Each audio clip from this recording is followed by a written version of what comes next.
We can't do it, that we have to. Let's be civilized. Yeah, it's just and try to find what the composer had in mind. Why did he choose the flute? Why did he write this piece for the flute? Because there was a virtuoso player there who was really very impressive. And Schubert, it was the first piece he wrote for flute, and the first version of the fifth variation is not working on the flute, because he didn't know, and it was corrected with this flute player.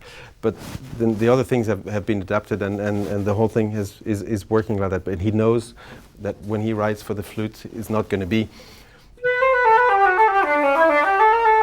but something more like this. Yeah, that you cannot identify whether it's wood or metal. Actually, the material should not matter at that point. Yeah.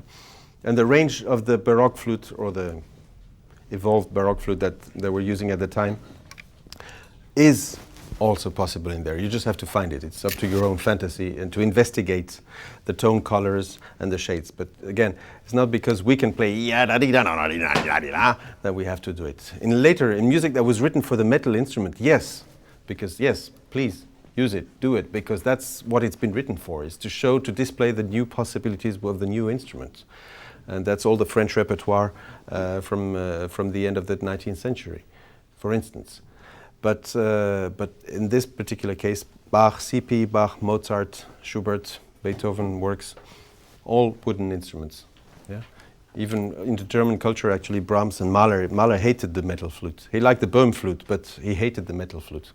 He didn't like the sound of this instrument, as opposed to French composers, Scandinavian composers, and what was going on in America. All these people were playing then on metal instruments.